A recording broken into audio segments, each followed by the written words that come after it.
Imagine sitting alone with absolutely nothing to do. No phone, no television, no music, no books, no internet, no games. Just silence. How long do you think you'd last before reaching for something to distract yourself?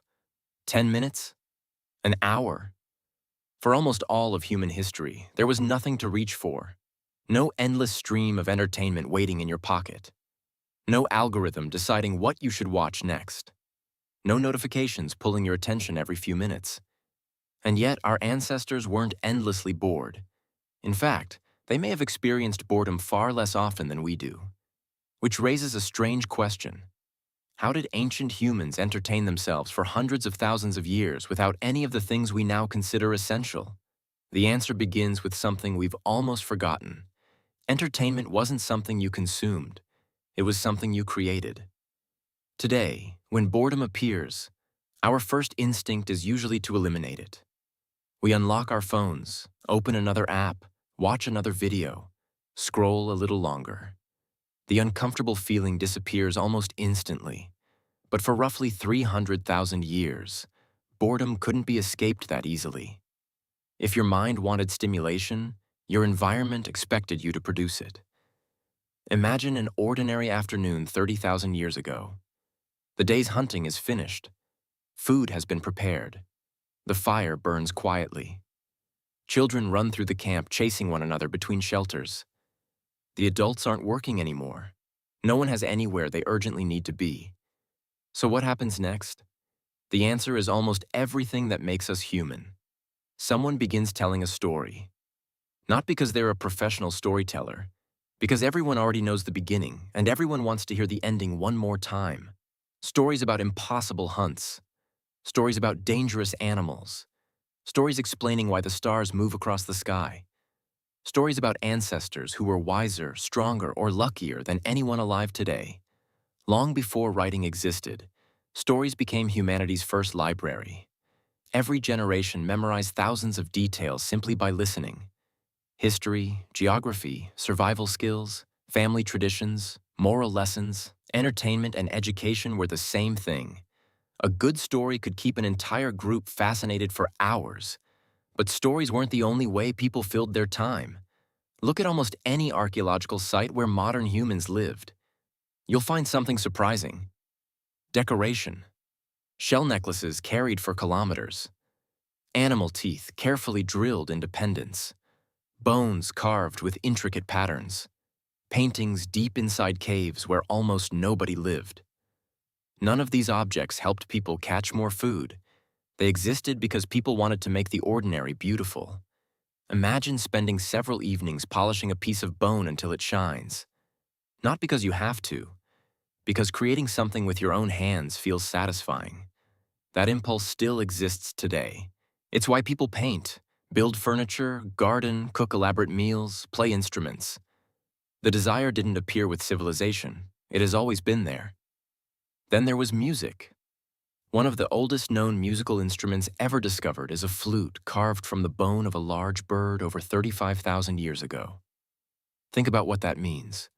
Someone spent hours shaping delicate finger holes into a fragile bone using stone tools. Not to hunt, not to fight, to make music. And once one person started playing, everyone else already knew what came next. People sang, clapped, danced. Children copied the adults. Adults laughed at the children. Rhythm connected entire communities long before anyone invented concerts. Then there were games. Most people imagine ancient life as endlessly serious, constant survival, constant danger. But watch children anywhere in the world. Give them sticks, stones, a patch of dirt. Within minutes, they've invented a game. Anthropologists repeatedly observe the same behavior among traditional hunter-gatherer societies today. Children wrestle, race, throw objects at targets, play hide and seek, pretend to hunt, imitate adults. The games look different. The purpose doesn't. Play teaches coordination, cooperation, problem-solving, social rules, confidence. Without realizing it, children were practicing the very skills they would need as adults. Even adults played. Competitions in throwing, running, wrestling, tracking. Not because someone awarded medals, because humans naturally enjoy testing themselves. Perhaps the biggest difference, though, was conversation. Today, silence often feels uncomfortable. We fill it with podcasts, videos, background music. Ancient humans filled it with one another. Anthropologists studying modern hunter-gatherer groups have found that people often spend hours simply talking, sharing observations, telling jokes, remembering old events, discussing dreams, laughing at embarrassing mistakes. There was no rush to end the conversation. Time itself felt different. Without schedules controlling every hour, relationships became one of the day's main activities instead of something squeezed into whatever time remained. Then something unexpected happened.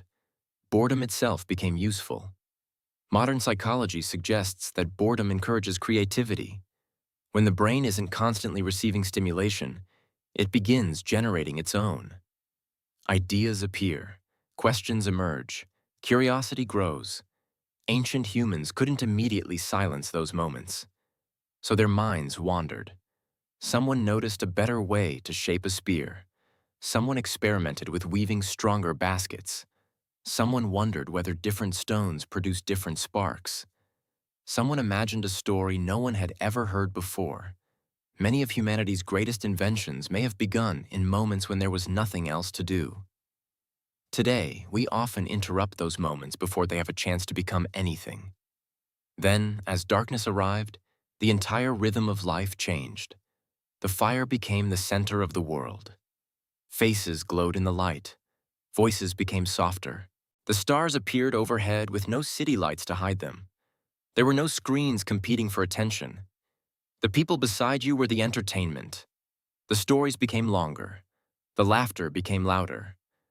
Children slowly fell asleep, while adults continued talking deep into the night. For thousands of generations, this simple ritual repeated itself almost every evening. It wasn't just relaxing. It built culture itself. Language became richer, ideas spread, traditions survived, communities grew stronger. Then, over thousands of years, civilization transformed everything. Cities became larger, work became more specialized. Printing gave us books, radio gave us voices, television gave us endless images, the internet gave us unlimited information. Smartphones gave us unlimited distraction. For the first time in history, boredom became something we could eliminate almost instantly. Ironically, many psychologists argue that we've never felt more dependent on entertainment. Every spare moment now competes with infinite stimulation.